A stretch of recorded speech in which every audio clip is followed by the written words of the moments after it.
25 d'abril de 1983, Sighisoara, Romania. A la llar d'una humil família d'aquesta ciutat fortificada situada al cor de la mítica regió de Transilvània, de carrerons acolorits, i on va néixer Vlad III l'Empalador, és a dir, el famós Dràcula, neix una de les humoristes més arriscades que actualment està revolucionant l'stand-up, els podcasts i el cinema arreu de l'estat espanyol. Amb el seu estil agressiu i el seu marcat accent d'Europa de l'Est, va néixer Bianca Nenitsenitxescu. Però, segurament, no la coneixereu per aquest nom, la coneixereu com a Bianca Kovacs.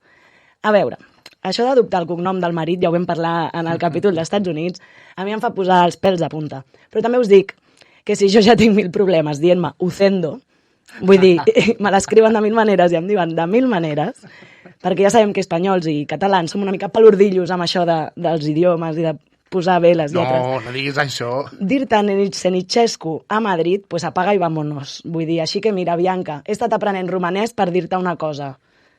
Tesmitsora, que vol dir t'entenc, germana, I feel you, o sigui, en romanès. O sigui.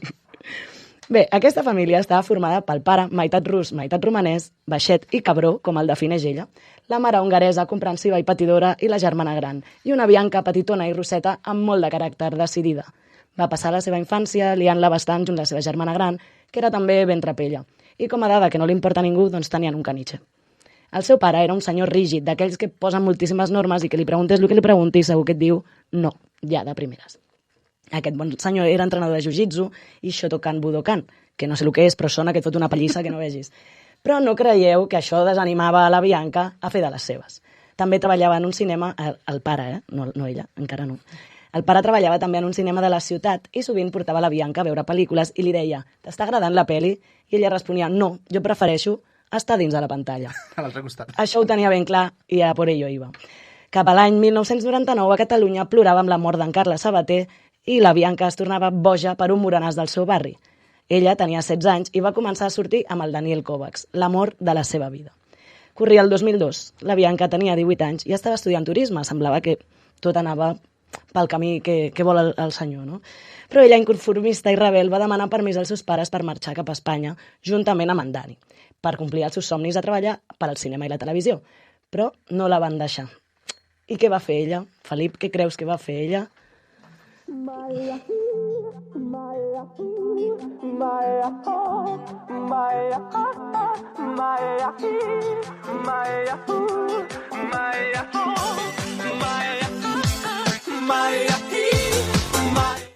Doncs no ho sé, però sí que sé que sabia molt poc castellà, però alguna cosa li sonava, ja que a Romania hi havia un canal de telenovel·les sense doblatge i em sonaven les paraules. Exacte, bé, clar, exacte, sí. exacte. Llavors, què creus que va fer?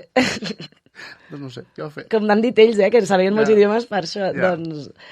Doncs sí, amb el poc castellà que sabia, la Bianca i en Dani doncs van arribar a Madrid, van dir adéu, papa, ens dona igual, totalment, literalment amb una mà davant i una mà al darrere, i una maleta plena de somnis i il·lusions, com solen dir, no?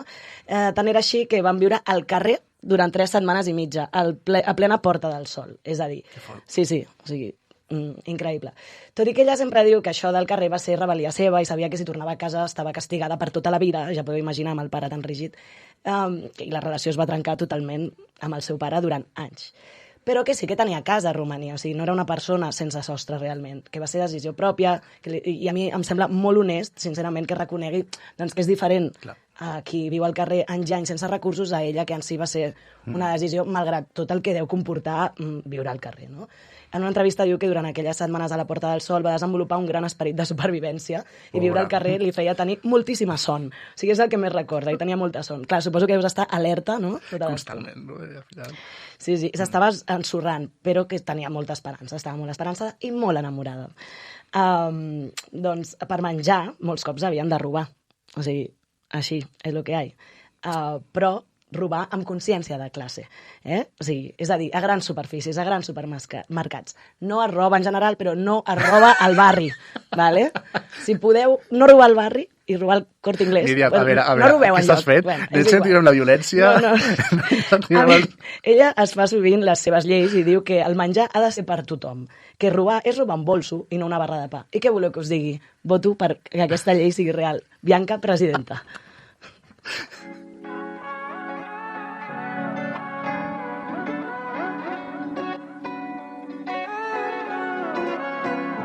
ține-mă în brațe, aproape cât mai strâns. Strigăm numele, lasă-ți urmele să plutim peste pământ. Vișerul nu mai... I entre agafar en préstec una barra de pa del Mercadona i col·lectivitzar les salxitxes de l'Hipercor, la Bianca no deixava de buscar feina. I aviat va començar a tenir diverses oportunitats laborals. Va treballar en el món de la immobiliària, que diu que se li donava bastant bé, li agradava força, i després a l'aeroport, al Duty Free, venent perfums. En aquesta feina... Perdona, però suposo que d'estar al carrer, estar dins de casa, la cosa canvia. Home, clar, sí, un cop, doncs... Clar, allà, encara que no fos la seva, però dins de casa s'està millor. Sí. Llavors, doncs, amb aquestes oportunitats laborals que va tenir, doncs, ja van poder... I el Dani també anava buscant feines i tal. No anaven directament... O sigui, no penseu que va anar directament a gravar una pel·li amb Almodóvar ni res d'això. O sigui, del carrer va anar poquet a poquet, ella, doncs ara una cosa, ara l'altra, doncs, mentre ja tenia sostre, doncs, poder anar a fer càstings i les seves cosetes.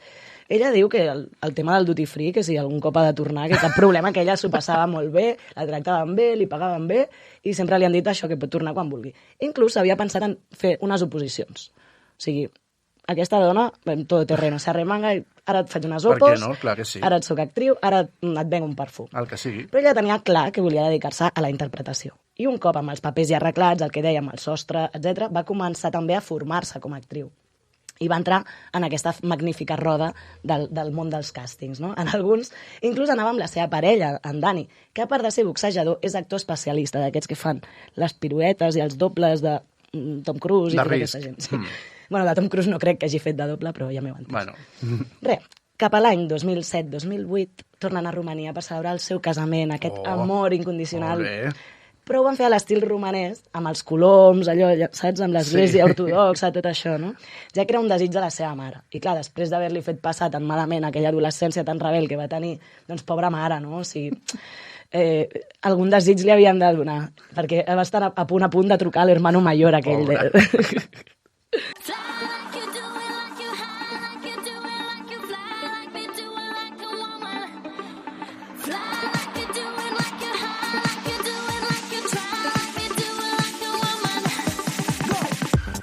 L'any 2010 potser estava ballant aquesta cançó d'Ina, Hot, a alguna discoteca, o el recordeu com l'any de Wikileaks, però la Bianca, de 27 anys, el recorda segurament com l'any en què va fer els seus primers passos com a actriu, treballant ja en spots publicitaris i a poc ampliant la seva experiència en curtmetratges, teatre, pel·lícules i sèries de televisió.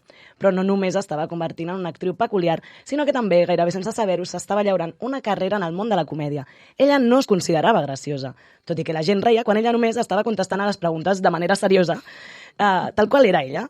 I Juan Ibáñez, que és Trancas a l'Hormiguero, li va dir un dia, has de fer comèdia, i ella, però què dius? No. I l'altre, que sí, que ets boníssima. Va trigar un temps, però es va posar de debò a ell, no? I tant de debò es va posar que té un dels humors més durs que pots veure avui en dia per televisió. I algú li va dir un dia, només has d'encendre't un cigarro per semblar Eugenio, però a lo bèstia. I tot funcionarà. I us asseguro que sí, la veritat.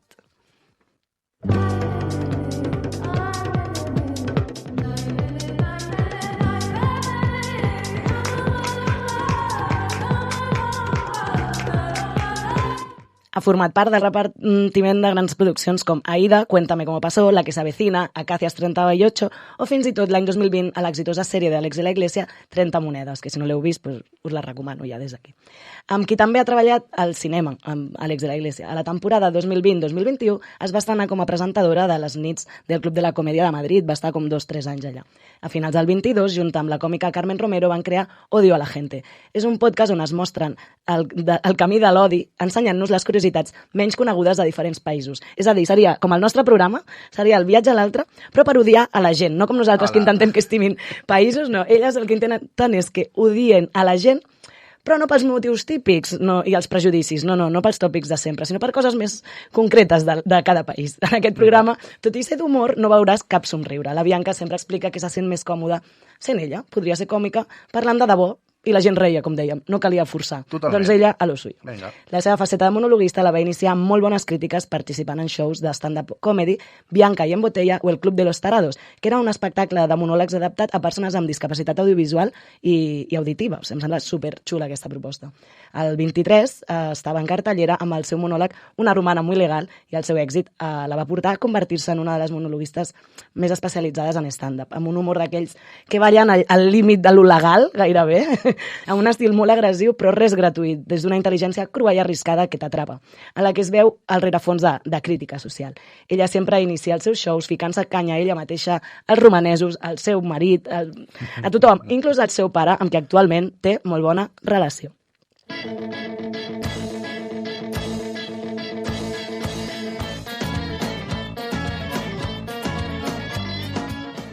El 24 ha sigut l'any en el que ha fet el boom. Col·labora en el Olimpo de las Diosas, al programa de Nara Álvarez i Judit Tirál a Podimo, i és una de les col·laboradores de El Cielo con ella, el late show d'èxit de RTV que ha iniciat Nara Álvarez, que també us el recomano, és una passada. No només és actriu i còmica, té grans habilitats com saber 6 idiomes i saber és boníssima en karate i patinatge. Però sabeu en què és més bona actuant? Tant és així que ha aconseguit 2 nominacions als Premis Goya per la seva participació a Un lío de millones de Susana Béjar i Bodegón con fantasmas d'Enrique Buleo.